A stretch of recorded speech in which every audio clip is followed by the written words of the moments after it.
Hey everyone, I'm Alex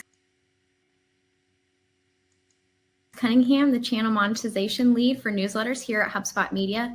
And I'm here on behalf of Masters in Marketing, HubSpot's newest newsletter and media brand for modern marketers. So for those of you who may not be familiar, Masters in Marketing is part of our HubSpot Media Network, and we focus on helping marketers stay ahead of what's shaping the industry. And today I'm going to share something that might make you uncomfortable, but basically everything we thought we knew about email testing is wrong, and I have the data to prove it. So here's the thing. We significantly improved our email efficiency this year, and that's the good news. But here's what should scare you. So our worst performer was a template that should have worked. So look at this. Our data-driven templates, it's packed with statistics and proof points, but it was down 40%. And then the template with beautiful imagery, down almost 49%. Then on top of that, a personal conversational approach template that everyone recommends, it was also down 49%. So everything that seemed logical actually hurt our conversions. And if you throw in testing subject lines and button colors while missing this stuff, you're ultimately optimizing for failure. So over the next 25 minutes, I want to show you exactly how we discovered these insights using a tournament-style testing framework that any of you guys could steal. And then you'll learn why conversational wisdom fails, what metric actually predicts revenue. Spoiler, it's not CTR. And you'll get the exact templates that won. But more importantly, you'll leave with a systematic approach to testing that delivers real results and not just those pretty reports. So let's get to it. Okay, I want to start with a question. So how many of you actually measure success by click-through rate? I know I did, and most of you probably do too, but here's why that's dangerous. So we created a metric called email efficiency, and it's simply just your CTR multiplied by submission rate. And why do we do this? Well, it's because you could have a 10% click rate, for example, but if only 1% of those clicks actually submit the form, you're celebrating failure.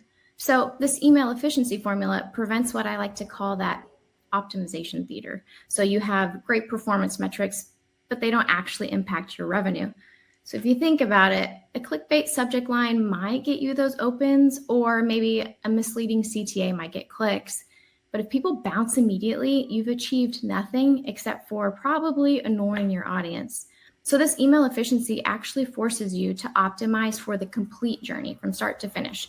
It's the difference between vanity metrics and actual business impact. So now let me show you our biggest surprise.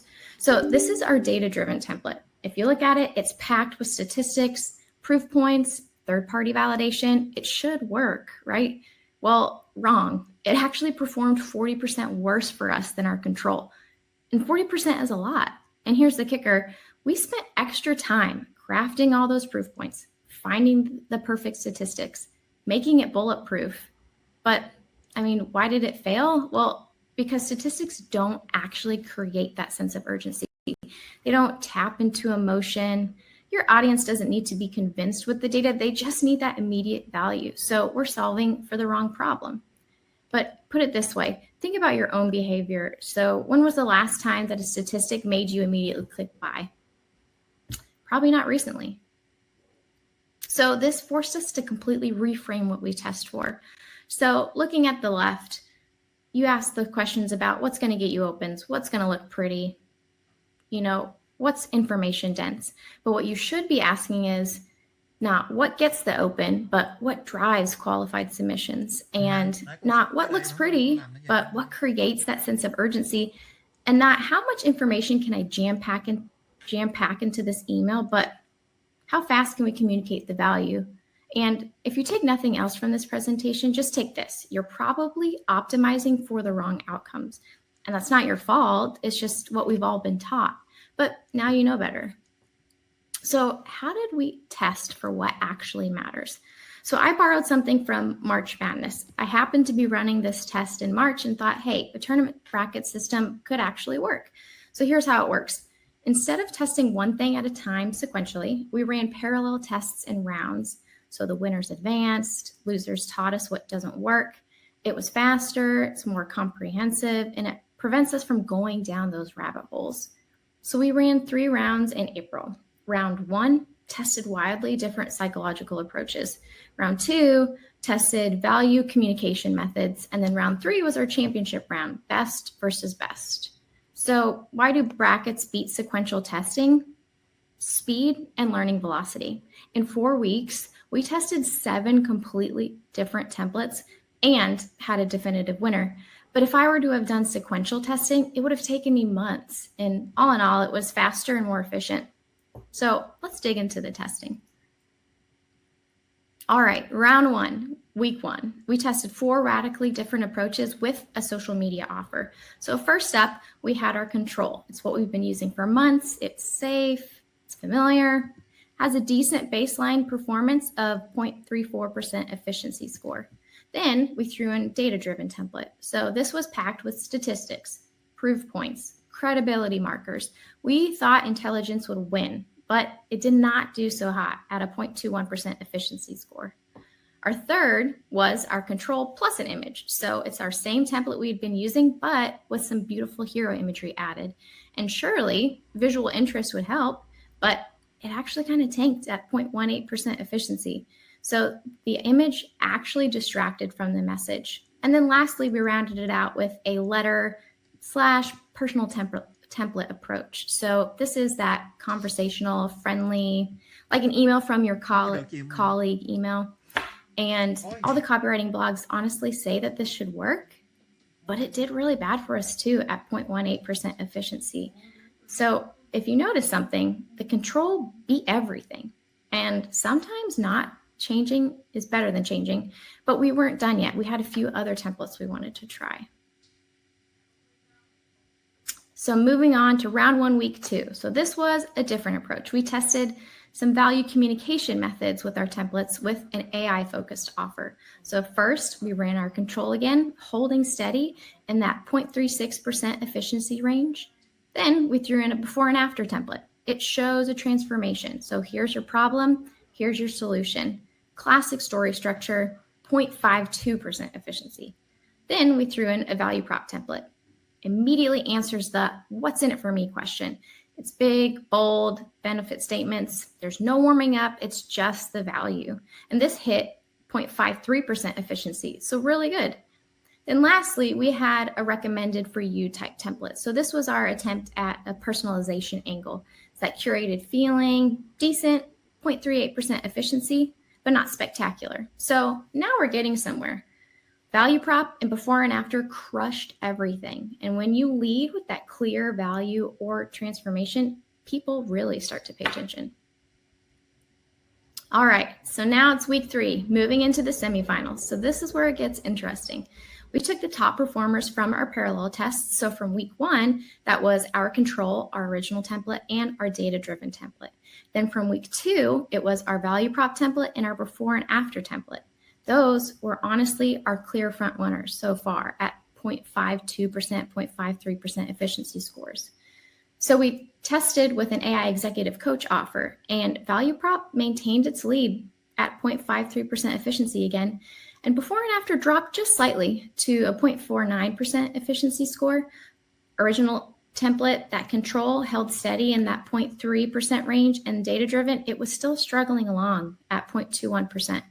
So the pattern was becoming really clear. Templates that immediately communicated the value were dominating, and we had our finalists.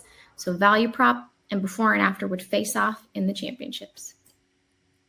Okay, week 4, championship round. Super exciting, right? Value prop versus before and after with a solopreneur trends offer. So ultimately, value prop took the crown, 0.55% efficiency, even better than the week before. Before and after still finished strong at 0.51% efficiency. So both dramatically outperformed our control. And this value prop template represents a 53.4% improvement over our baseline. And we did this all from just a simple tournament structure and systematic testing. We also thought to test combining winning elements from both of these 2 templates to see if we could create just a super template, but it didn't really work. So the lesson is just sometimes the simplest, clearest approach wins. So I wanted to show you the complete performance breakdown for us. So Focusing on this top chart, the email efficiency chart, the value prop delivered 53.4% better efficiency than our control. And before and after, it was not too far behind at a 48.6% improvement. But if you look at the templates towards the bottom of the chart, not so hot. So look at these disasters. Data-driven, down 40%. Templates with images, down 48.6%. And that personal approach was also down 48.6%. So the pattern, super clear. Clarity beats cleverness. Value beats validation. And honestly, simplicity beats sophistication every time. Now, you might be thinking like, sure, this is cool, but was this actually valid? And that's a great question. So here's our method. We split our audience into 4 equal segments, so 25% each. We didn't do a 50-50 A/B test split, not an 80-20, just equal quarters.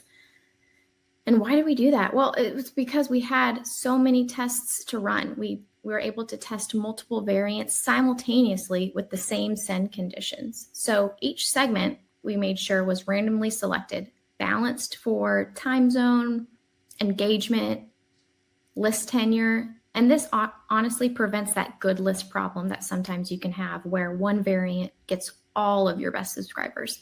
So we ran these to one of our newsletters, which sends 3 dedicated marketing blasts a month to hundreds of thousands of subscribers. So yeah, I'd say our volume we had was statistically significant. But here's where most tests fail. So these are the killers that nobody talks about. First, maybe you're testing during a promotional period. So think Black Friday results. They're not going to apply to a random Tuesday in March. So we made sure that we tested during normal business cycles only. Next, you have to consider list fatigue. So if you've been hammering your list with surveys, coupon codes, here's a sale, any tests could be skewed. So we maintained a consistent send frequency for 30 days before our testing. Third, throw in external factors. So this could be major news events, holidays, natural disasters, like anything can impact your results. So we made sure to monitor and note any of these, but tested through them anyway, so that it was realistic conditions.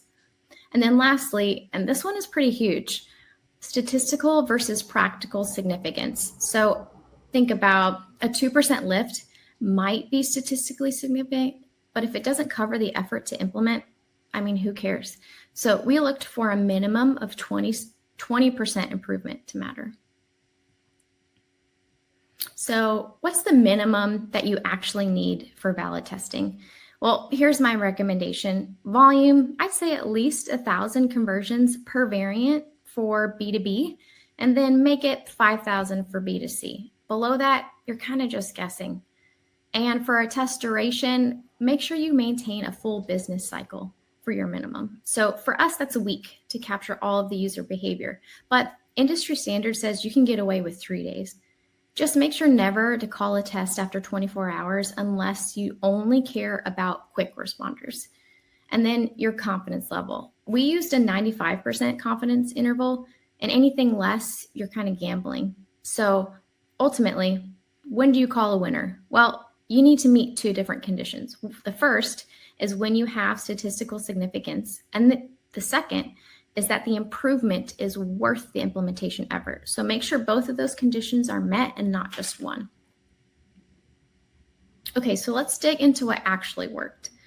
Here's our winning value prop template. I've mentioned it a few times so far, but notice what's not here. So there's no long introduction, there's no credibility building, there's no we're excited to share nonsense.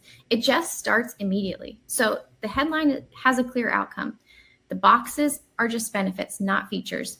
The CTA tells you exactly what you're going to get, and everything above the fold answers that what's in it for me question.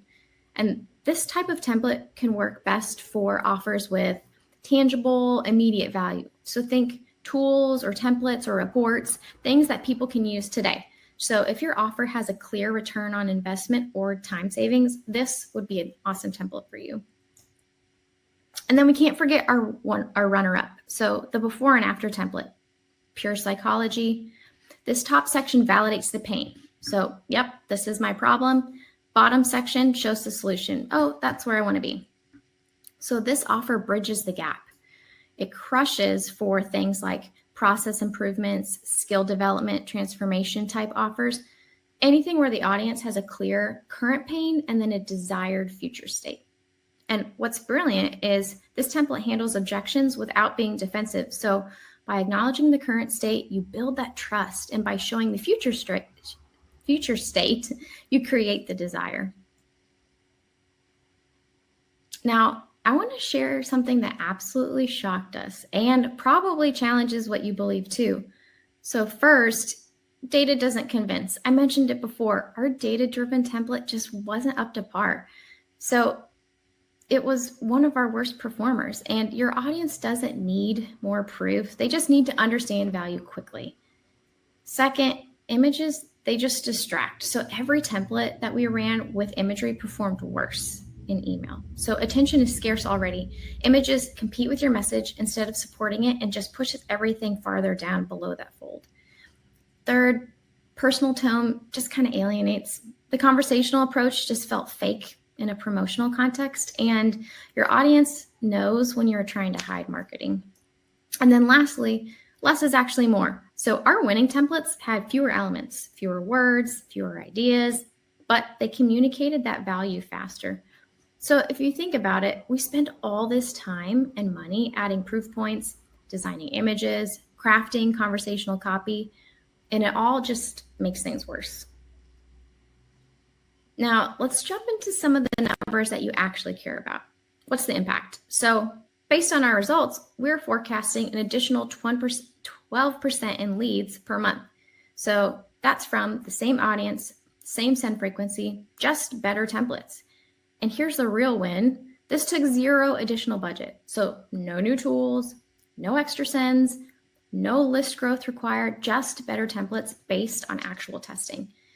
And if you think about it, if you have a list of 100,000 and an average industry conversion rate, this approach could net you anywhere from 500 to 1,000 additional leads per month. Do the math on your CPL, and that's huge. Okay, so how can we make this actionable? Here's the exact framework that you can steal. First, test big swings. Don't think button colors, subject lines. Think completely different psychological approaches and aim for a minimum of 30% expected difference. Next, try using tournament brackets. So run parallel tests in rounds and let winners advance. Document why losers lost. Step 3, measure what matters. Create your own efficiency metric that tracks that full funnel impact and not just the top of funnel activity. And then lastly, document everything. Screenshots, performance data, hypotheses, surprises. Build a learning library. So if you use something like Asana or Jira, each test can be its own project or task, and then you just collect everything and attach it there for easy reference later. So if you want to start tomorrow, here are 4 tests that you could run immediately. First, make sure your value prop is above the fold. So take your current template and rewrite everything above the fold to focus on outcomes and not features. Second, try before and after messaging. So frame your offer as a transformation, where they are now versus where they'll be. Then third, just remove unnecessary elements. So think that image, just delete it. That third paragraph of context, gone. Just test radical simplicity. And then fourth, try focusing on outcomes and not features. So instead of our guide contains 10 chapters, maybe you could try, you'll be able to implement this in 30 minutes. So each of these can be tested with your next send, and there's no extra budget or special tools required. So to make this systematic, you need a testing plan. Here's mine. Feel free to download it, but it should consist of a testing schedule. So we tested something every send, not always big tests, but we always tested something. Make sure you have hypothesis documentation. So before running anything, we document what we expect and why. And this prevents hindsight bias as you're going through the testing. Think decision criteria. Make sure you have predetermined rules for declaring those winners. So this prevents those moving goalposts as you're testing. And then lastly, results tracking. So not just performance, but actual learning. So what surprised us? What confirmed our assumptions? That kind of thing. And honestly, if you remember nothing else, just remember this. The best marketers aren't guessing, they're testing with the system. And stop testing what's easy and start testing what matters. Your conversion rates will thank you. And a 10% improvement per quarter could be a 46% annual improvement. So think about it. Well, thanks for listening today. And don't forget to subscribe to Masters of Marketing to stay in the loop. Now let's jump into some questions. Awesome. Thank you everyone for attending Alex's session. Please be sure to participate in the poll on the right side of your screen, and you'll also find that offer that's been pinned to the chat as well. And the deck for today's presentation is going to be available at the bottom of your screen. We also have the AI recaps there as well. And let's welcome Alex to the stage. Hey Alex, how are you? Hi, I'm good. How are you? Doing well. That was a great session. We have a ton of questions coming through. Are you ready to begin? Yeah, let's go. Okay, so I saw this question come in twice, so I'm going to start with this. Someone asks, what are your email tips for Black Friday for B2B? Oh, that's a good one. Okay, so people are going to get so many emails in their inbox. And so this is where you really have to hone in on making sure that your email includes that value up front. Make it completely transparent in your subject line. You can even include it in your preview text as well, but make that subject line stand out, short, sweet, to the point, and then make sure that the email and body copy does the same thing. So keep everything above the fold.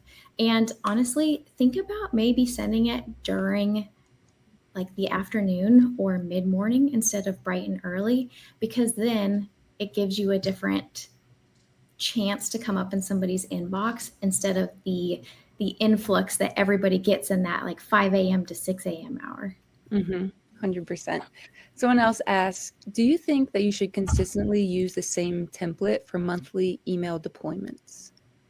That's a good question. So when you do all of this testing, you put in a lot of work. And so you want to have some sort of longevity out of it. So I would say you could think about maybe testing on a quarterly basis, especially if you're like a team of one or a team of two and you're having to do it all yourself. Quarterly, I think, is a great start. If you have a more robust team, you could do it maybe like every 2 months. But honestly, what I typically do is try to test every quarter for a new template. All right. Someone else asks, what is email efficiency and why is this important? What are your thoughts on conversion rate? Yeah, so this is a great question. We decided to use email efficiency because when you look at those vanity metrics, like I mentioned, just click-through rate, those can look really great. But when you look on the back end, like how many people clicked and how many people actually submitted the form, our conversion rates could be low, and it could give us the wrong answer. So this email efficiency score that we came up with to use is just a way to see, okay, people are interacting and they're actually submitting the form. So this is like a great number to look at to see, okay, the whole picture. It's not just people were interested, so they clicked, but it also tells us that landing page that they landed on has a high conversion rate. It actually brought the people in and got them to fill out the form and download the asset. So email efficiency just kind of gives you a way to have a more holistic picture instead of just looking at conversion rate, like how many leads did we get out of it. Got it. Someone else asked, let's see, have you done any testing by combining a value prop email with a seasonal theme? For instance, like Halloween, they like to use seasonal themes if it makes sense. I love that idea, honestly. We don't get that opportunity very often just because sometimes the day of the week that our emails go out doesn't actually line up on the specific holiday, but whenever possible, we try to have a little bit of holiday flair in there.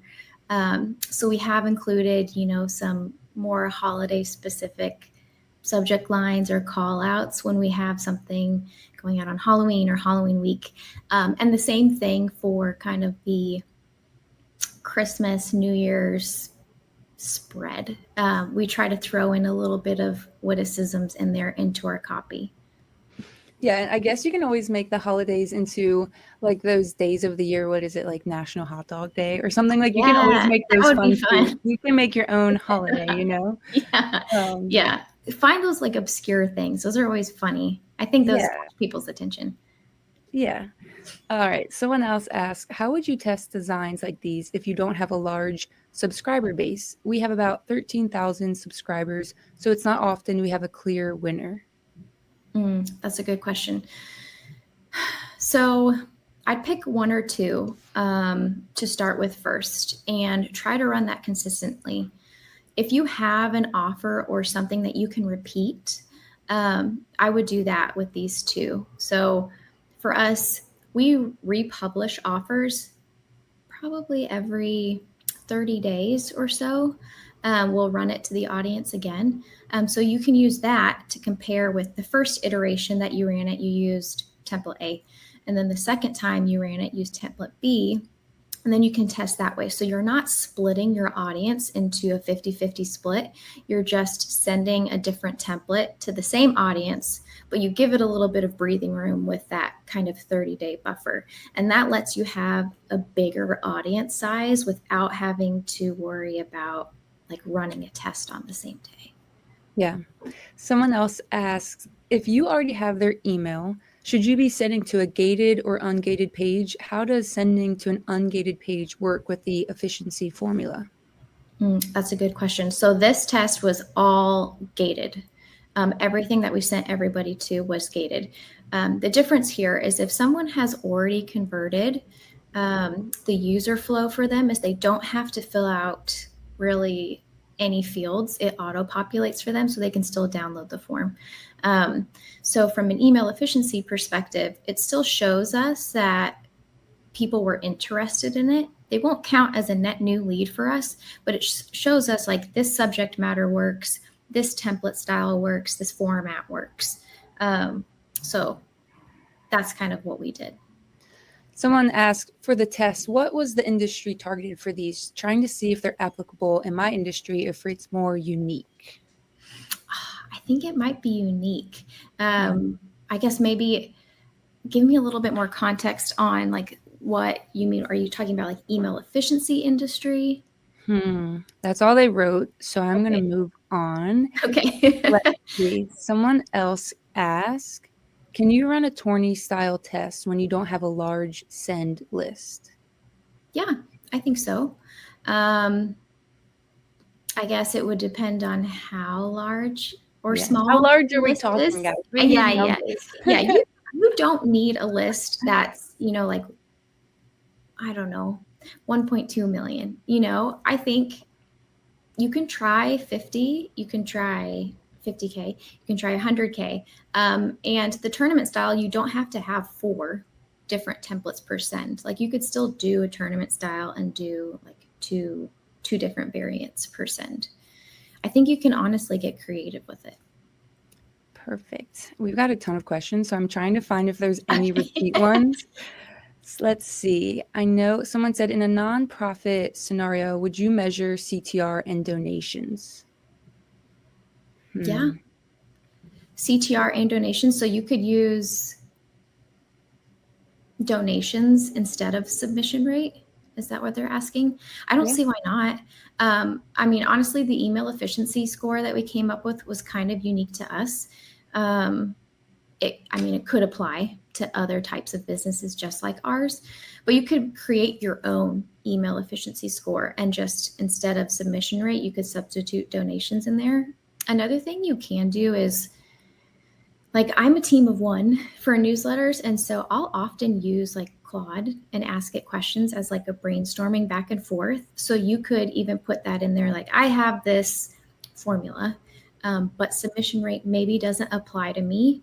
What do you think about using donation rate or donation averages instead? And it will help brainstorm with you and maybe give you some ideas on something else you should use instead. That's a great point. I have a ton of people asking where we can find you on LinkedIn. Oh, yes. So they can follow you for more tips. Unfortunately, Alex is my nickname, so that's probably what throws a lot of people off. So if you search Alexandra Cunningham, that's there how you you'll go. find me. Yeah. Perfect. So it's Alexandra, no extra E. The extra E at the end is a thank you for my mom, so that when people would read my name, they would automatically assume I was a girl. So just Alexandra Cunningham, and that's how you'll find me on LinkedIn.